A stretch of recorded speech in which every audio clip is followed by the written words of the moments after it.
Hər vaxtınız xeyir, dəyərli izləyicilər. Bugün külçə hazırlamışam, kişmişli külçələr.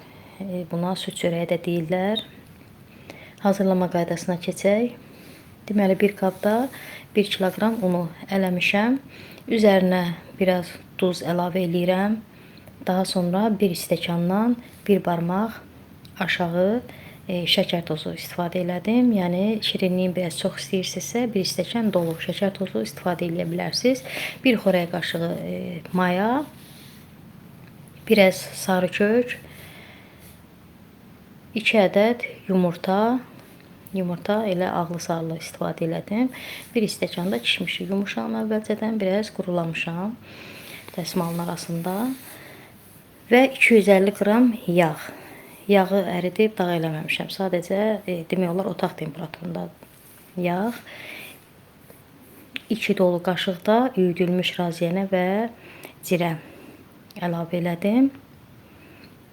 Xəmir yoğururam. Burada apardığı qədər deməli süddən istifadə elədim. Hardasa 2 stəkan yarıma qədər süd istifadə elədim burada. Yəni xəmir çox sərt xəmir hazırlamadım burada. Əslində bu xəmiri sərt də hazırlasınız, yenə də yaxşı çıxır. Bu külçələr qoğal kimi alınır. Həm ətri, həm dadı, həm ovuntulu olması, yəni möhkəm xəmir eləyəndə. Burada bizim xəmirimiz çox möhkəm deyil. Normal yumşaqlıqda xəmiri yoğurdum və qoyuram, xəmir özünə gəlsin. Xəmirimiz acıdır. Kündəliyirəm burada. Mən burada 4 kündəyə bölürəm xəmiri. Amma hər dəfə bu külçələri hazırlayanda biraz mən balaca hazırlayıram. Kanalımda da paylaşmışam. 2 cür orada külçə bişirmişəm. Fərqli reseptlərdə. Yəni balaca eləyirəm həmişə. Bu dəfə elə 4 dənə kündə ayırdım. Normal böyüklükdə külçələr hazırladım. Yəni onun böyüklüyü, kiçikliyi sizin özünüzdən asılıdır. Hissələrə bölürəm və kündəliyirəm. Burada da kündəliyəndən sonra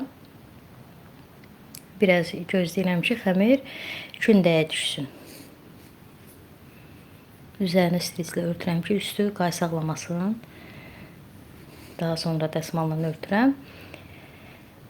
Biraz qalır xəmir kündəyə düşür.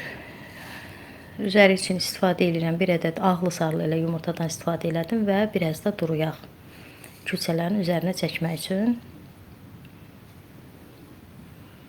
Külçələri burada yayıram və yayan kimi də bişirirəm. Əziz xanımlar, bax belə də olur. Külçəni yayırsınız, listə saxlayırsınız. Orada da bir partiya elə bil ki, kündəyə qoya bilərsiniz yayandan sonra.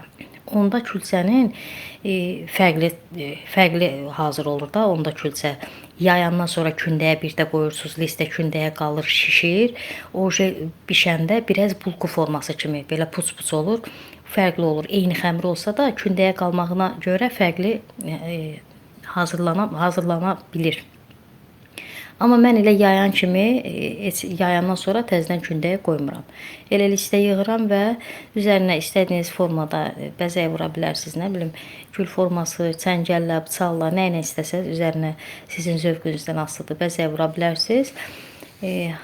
Bəzəyəndən də sonra üzərini yumurta çəkirəm burada və əvvəlcədən qızdırılmış 170-180 dərəcəli sobada, yəni elə bir dərəcədir ki, hansı ki qoğal bişiririk həmən dərəcədə. Həmən dərəcədə də bu külçələri bişirirəm. Alt-üst qızarana qədər bişirirəm. Çox gözəl külçələrdir. Təsəvvür edin ki, dadı elə bil ki, qoğal dadı gəlir. Çünki bunun tərkibində raziyənə cirə var, sarı kökü var. Çox gözəl ətri gəlir. Kanalımda düzdür paylaşmışam. Orada kişmişli deyir. Yəni üçü də fərqli formadadır. Çox qəşəng, əla ləzzətli külçələr alınır. Gördüyünüz kimi hazır oldu. Yumuşaqdır, pambıq kimi. Həm yağlı, həm yumuşaq, həm gözəl ətirli külçələr alındı. Mən deməli həm halva bişirmişəm, yenə də qeyd edeyim, həm də onun yanında külçəni də hazırlamışam. Halvanın hazırlama qaydasını kanalımda paylaşmışam. Deməli bu külçə həm halva ilə yeməyə yaxşıdır, həm Nə bilim, nahar yeyəndə elə pendirlə, şirin çayla da çox ləzzətli olur. Hətta südlə belə yeyiləsi bir külçədir, çox ləzzətlidir. Yəni elə də çox bir ərzaq aparmır. Yəni hər bir xanım çox rahatlıqla bunu evində hazırlaya bilər. Dadından da çox məmnun qalar. Dəyərli xanımlar, yəni mən bunu tərifləyirəm, özüm hazırladım deyə ona görə tərifləmirəm. Və yaxud söz xatirinə olsun deyə demirəm. Həqiqətən də çox gözəl, ləzzətli, dadlı, ətri belə gözəl olan külçələr alınıb. Gördüyünüz kimi yumuşaq, yağlı. Yəni dadı mükəmməldir. Mən belə deyə bilərəm ki, bunun dadı mükəmməldir. İnşallah ki, siz də bəyəndiniz.